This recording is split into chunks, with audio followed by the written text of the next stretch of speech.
हमारे साथ envision capital के फाउंडर और सीईओ नीलेश शाह जुड़े हैं, जो भारतीय इक्विटी मार्केट में 3 दशक का अनुभव रखते हैं। नीलेश अपने स्टॉक पिकिंग स्किल्स के लिए भी जाने जाते हैं। इनके पास HDFC ग्रुप और कोटक ग्रुप के पास भी काम करने का तजुर्बा रहा है और समझते हैं कि क्या कर रहे हैं वो मार्केट में। और एक चीज़ नीलेश जी के बारे में, 2003 से मैं इनसे बात कर रहा हूँ, अभी भी वैसे ही दिखते हैं फिटनेस के मामले में। मेरे ख्याल से शायद इनसे सीखना होगा कुछ। नीलेश जी, गुड मॉर्निंग, हैप्पी धनतेरस आपको। थोड़ा मार्केट का फेस्टिव मूड बिगड़ गया इस बार, क्या हुआ एकदम से मार्केट में जो इस तरीके का मूव आ गया? और ग्लोबल क्यूज़ को भी ज़्यादा ब्लेम नहीं कर सकते हम। क्या पूरा का पूरा अर्निंग्स का इम्पैक्ट है या ये चाइना फैक्टर है जिसकी वजह से मार्केट इस तरीके से गिर रहा है? हैप्पी धनतेरस अनुज को, आपको और आपके सारे व्यूअर्स को। और ये जो फेस्टिव सीज़न है, ये एक बहुत ही हमारे लिए बहुत ही इम्पॉर्टेंट एक सीज़न रहती है। और आप जो बोल रहे हो वो सही बात है कि थोड़ा बहुत मूड पे असर तो ज़रूर आया है और इसके कई कारण हैं। पहली बात तो सबसे है कि जो हमारी जो बड़ी कंपनीज़ हैं वहाँ पे अर्निंग्स ग्रोथ जो एक एक्सपेक्टेशंस है वो अर्निंग्स ग्रोथ डिलीवर नहीं हो पा रही है। चाहे वो बैंकिंग क्षेत्र हो, टेक्नोलॉजी क्षेत्र हो, कंज्यूमर क्षेत्र हो या कोई भी और क्षेत्र हो, हर क्षेत्र में ये एक इम्पैक्ट आ रहा है। पहली बात तो ये है। दूसरा बात ये भी है कि जो FIIs है उन्हें अभी रिलेटिवली चाइना शायद ज़्यादा अट्रैक्टिव लग रहा है। ख़ास करके उन्होंने जो स्टिमुलस मेजर्स अनाउंस किए तो हमारे यहाँ रिकॉर्ड बिकवाली देखने को मिली है। 80,000 करोड़ तकरीबन का ये महीने में की बिकवाली है, जो शायद एक हिस्टोरिक या रिकॉर्ड नंबर है। तो मुख्य ये दो कारण है। लेकिन जो बाकी कई सारी कंपनीज है वहाँ पे अर्निंग्स ग्रोथ अच्छे भी आए हैं, जहाँ पे एक अच्छी इन्वेस्टमेंट अपॉर्चुनिटीज़ उभर के आ रही है अगले संवत के लिए। तो ऐसा मानना है कि ठीक है, ये करेक्शन है, ज़रूर एक इम्पैक्ट आता है मूड को, सेंटिमेंट को, लेकिन मेरे हिसाब से ये करेक्शन कंस्ट्रक्टिव भी है, हेल्दी भी है। ओके, इस करेक्शन में जो सबसे इम्पॉर्टेंट चीज़ रही, इसको लीड किया कंजम्पशन नाम होने, चाहे डिस्क्रिशनरी हो या नॉन डिस्क्रिशनरी हो।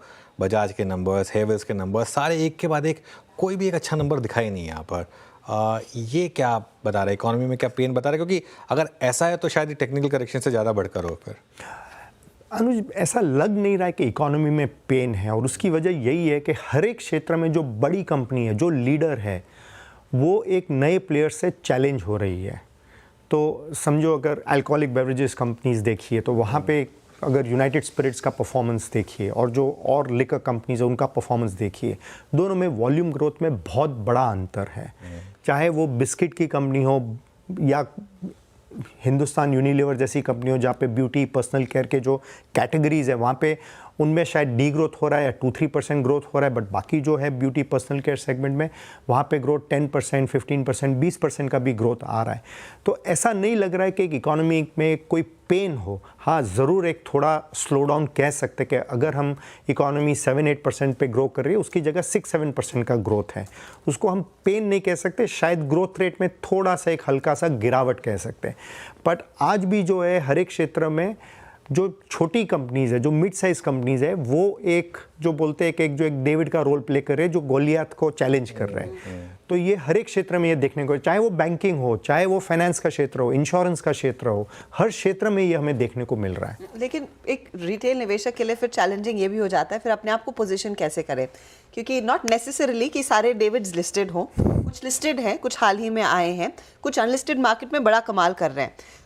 तो इस समय अगर मुझे पोजीशन बनानी है और अपने पैसे को सुरक्षित रखना है, क्योंकि यहाँ पर it's not a matter of returns हमने पहले कमा लिए, अब पैसा कैसे सेफ रखा जाए। अब हैवी वेट्स में पैसे रखने में सेफ्टी है, मिड कैप्स में रखने में सेफ्टी है, या फिर इस समय थोड़ा सा कैश में बैठने वाला टाइम आ गया है? तो देखिए, इक्विटी मार्केट, स्टॉक मार्केट में सेफ्टी की तो कोई आज तक कोई सलूशन निकला नहीं है। हमेशा वो एक रिलेटिव परफॉर्मेंस का ही है। लेकिन अभी भी ये जो ट्रेंड आया है, जो करेक्शन आया है, ये करेक्शन में भी ऐसे देखने को नहीं मिल रहा है कि जो mid cap, small cap companies है उनमें ज़्यादा गिरावट आई है इंडेक्स लेवल पे।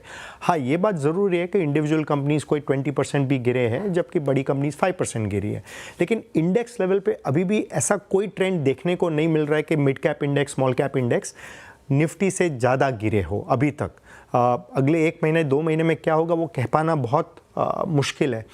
इन्वेस्टर को इंडिविजुअली हर एक कंपनी का अपॉर्चुनिटी देखना पड़ेगा, स्लाइटली मीडियम टर्म व्यू लेना पड़ेगा। हम ये नहीं कह रहे कि 5 साल 10 साल का व्यू ले, लेकिन अगर 2-3 साल का व्यू लेके और उसमें हर एक कंपनी की ग्रोथ प्रोस्पेक्ट्स क्या है और वो ग्रोथ प्रोस्पेक्ट्स के सामने क्या वो मैनेजमेंट डिलीवर कर पाएगी, क्या वो चैलेंजेस को कब प्रॉपरली डील करके क्या एक और मजबूत कंपनी बन पाएगी, यही देखना है। तो इंडिविजुअल इन्वेस्टर के लेवल पे तो यही इसी तरह असेस करते रहना पड़ेगा और ये भी मानना पड़ेगा कि कंपटीशन, डिसरप्शन, रिस्क, चैलेंजेस ये सब रहेंगे आगे की जर्नी में। तो नीलेश, आपने पिछले 2-3 हफ्तों में क्या किया है? आपने क्या कुछ नया पैसा डाला है या फिर कहीं पे कुछ ऐसे पॉकेट्स है जहाँ पर पैसा निकाला है? हम थोड़ी जो केपेक्स ओरिएंटेड कंपनीज़ हैं, जो कैपिटल गुड्स जो क्षेत्र है, वहाँ पे कुछ कॉन्ट्रैक्टिंग कंपनीज़ या जहाँ हमें कोई लगा कि इंडिविजुअल कंपनीज़ का वैल्यूएशन बहुत ज़्यादा हो गया है, वहाँ पे हमने श्योरली कई केसेस में एग्जिट किया है, कई जगह पोजीशन स्ट्रिम किए, प्रॉफिट बुकिंग भी किया है। और वही पैसा अब हम जो बाकी जो जहाँ पे हमें और अट्रैक्टिव अपॉर्चुनिटीज़ दिख रही है, वहाँ पे हम शिफ्ट कर रहे हैं पैसा। ओके। अच्छा नीलेश, इस मार्केट में एक और जो टॉकिंग पॉइंट रहा है वो है बैंकों में जो एक तरफ इंडसइंड बैंक का परफॉर्मेंस और दूसरी तरफ फेडरल बैंक या HDFC बैंक या ICICI बैंक का परफॉर्मेंस। एक ही इकॉनमी में इस तरीके की इतनी ज़्यादा डाइवर्जेंस परफॉर्मेंस में बैंकों के नंबर्स में, ये क्या कह रही है? अनु, ये शायद हर एक इंडिविजुअल बैंक की जो रिस्क टेकिंग जो उन्होंने किया है पिछले 1 साल 2 साल 3 साल में, ये रिफ्लेक्ट कर जाती है। HDFC बैंक या फेडरल बैंक और हमारी तो ये पोर्टफोलियो पोजीशंस है, इन सब बैंक्स ने पिछले 1-2 साल में इतना अग्रेसिव ग्रोथ नहीं किया है, इन्होंने मॉडेस्ट ग्रोथ किया है। तो उनको अभी पेन बहुत ज़्यादा कम है, मतलब। और जो बाकी जो बैंक्स हैं जिन्होंने अग्रेसिवली लेंडिंग किया है, या ख़ास करके माइक्रो फाइनेंस कंपनीज जहां उन्होंने काफ़ी अग्रेसिव लेंडिंग किया है, जो 20-25-30% का ग्रोथ आसानी से दिखा रहे थे, उनको अभी ज़्यादा पेन हो रहा है। तो बैंकिंग या लेंडिंग का बिजनेस ही ऐसा है कि अगर ज़्यादा अग्रेसिवली लेंड करने की कोशिश करोगे तो बाद में दिक्कतें आने वाली है। और यही जो है कि ये ऐसे ही दौर से गुजर रहा है हमारा पूरा बैंकिंग क्षेत्र। बिल्कुल। एक और बड़ा सेक्टर, अब सारे नंबर्स आ गए, इसको आपने बहुत क्लोजली ट्रैक किया है, IT।